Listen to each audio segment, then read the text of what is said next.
നമസ്കാരം ചേട്ടാ.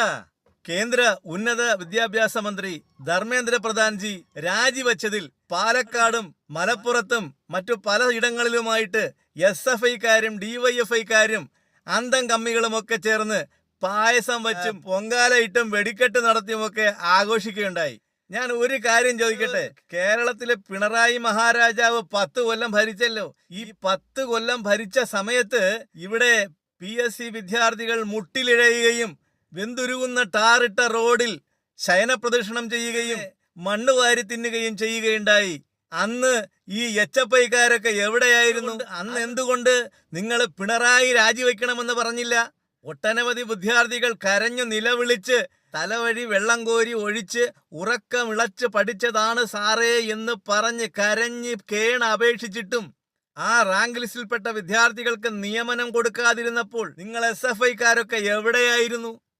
നിങ്ങളാണോ ഡൽഹിയിൽ ചെന്നിട്ട് നീറ്റ് പരീക്ഷയ്ക്ക് സപ്പോർട്ട് ചെയ്തുകൊണ്ട് സമരം ചെയ്യാൻ പോയത്? ഉളുപ്പുണ്ടോ എന്ന് ചോദിക്കുന്നില്ല. കാരണം ഉളുപ്പില്ലാത്തവരോട് അത് ഉണ്ടോ എന്ന് ചോദിച്ചിട്ട് യാതൊരു കാര്യവുമില്ലെന്നറിയാം. ഞാൻ ചോദിക്കട്ടെ, നിങ്ങളുടെ നേതാവുണ്ടല്ലോ ഒരു പിണറായി വിജയൻ, കഴിഞ്ഞ 10 വർഷത്തിൽ ഇരുന്നിട്ട് എന്തെല്ലാം കേസുകളാണ് നേരിട്ടത്? സ്വർണ്ണക്കടത്തുൾപ്പെടെ, സ്പ്രിംഗ്ലർ അഴിമതി കേസ് ഉൾപ്പെടെ, പറയുന്ന ഒടുവിൽ ഇപ്പോൾ CMRL കേസ് ഉൾപ്പെടെയുള്ള കരിമണൽ ഖനനം ഉൾപ്പെടെയുള്ള കേസുകളിൽ പങ്കാളിയായിരുന്നിട്ടും അദ്ദേഹത്തിനെതിരെ നിങ്ങൾ രാജിവെക്കാൻ പറയാത്തത് എന്തുകൊണ്ടാണ്? റാങ്ക് ലിസ്റ്റിൽ ഉൾപ്പെട്ടവർക്ക് പോലും ജോലി കൊടുക്കാതിരുന്ന നിങ്ങൾ സ്വന്തം പാർട്ടി പ്രവർത്തകരെയും ഗുണ്ടകളെയും ക്രിമിനലുകളെയും കുത്തി നിരത്തി ജോലിക്ക് കയറ്റി PSCയിൽ നിങ്ങൾക്ക് വേണ്ടപ്പെട്ടവരെ എല്ലാം നിയമിച്ച് ഇത്തരത്തിലൊരു വൻ അഴിമതി നടത്തിയിട്ട് ഇവിടുത്തെ HFIക്കാരെല്ലാം എവിടെയായിരുന്നു? അന്ന് നിങ്ങൾക്കൊന്നും പ്രതികരിക്കേണ്ടായിരുന്നു. അപ്പം നിങ്ങൾക്ക് ഇതെല്ലാം ആവാം, നിങ്ങൾ ചെയ്യുന്നതെല്ലാം നല്ലത്. നിങ്ങൾ വിദ്യാർത്ഥികളെ ചൂഷണം ചെയ്ത് ആ PSC വിദ്യാർത്ഥികളോട് കാണിച്ച ദ്രോഹത്തിന്റെ 4-1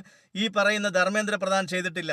പിന്നെ അദ്ദേഹം രാജിവെച്ചു എന്ന് കരുതി നിങ്ങൾ ഭയങ്കര പായസം ഇട്ട് പൊങ്കാലേക്ക് ഇടുന്നുണ്ടല്ലോ. എന്നാൽ ഒരു കാര്യം നിങ്ങൾ ചിന്തിക്കണം, മന്ത്രിസഭ പുനഃപ്രതിഷ്ഠ നടക്കുന്ന സമയമാണ് ഇപ്പോൾ കേന്ദ്രത്തിൽ. അത് ഉടനെ ഉണ്ടാകേണ്ടതായിരുന്നു. പക്ഷെ ഇങ്ങനെയുള്ള വിഷയം വന്നതുകൊണ്ടാണ് അത് കുറച്ച് ബ്രേക്കായി പോയത്. അപ്പോൾ കേന്ദ്രത്തിൽ മന്ത്രിസഭ പുനഃസംഘടന വരുമ്പോൾ മന്ത്രിമാരെ എല്ലാം അങ്ങോട്ടും ഇങ്ങോട്ടും എടുത്ത് മാറ്റും. അതിനോടനുബന്ധിച്ച് ഒരുപാട് മന്ത്രിമാർക്ക് മന്ത്രിപദം നഷ്ടമാകും. പകരം പുതിയ ആൾക്കാരെ നിയമിക്കും.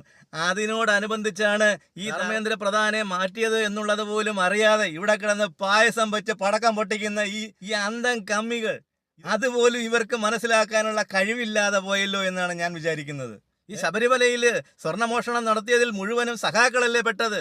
MLA മാരില്ലേ? ഇവരുടെയൊക്കെ രാജി നിങ്ങൾ ആവശ്യപ്പെടാതിരുന്നത് എന്തുകൊണ്ടാണ്? കാര്യം ഇതൊക്കെ ജനങ്ങൾ മനസ്സിലാക്കിക്കൊണ്ടിരിക്കുക തന്നെയാണ് ചകാക്കന്മാര്. അതുകൊണ്ടാണ് നിങ്ങളിപ്പോൾ വെറും 30 സീറ്റിൽ ഒതുങ്ങിപ്പോയത്.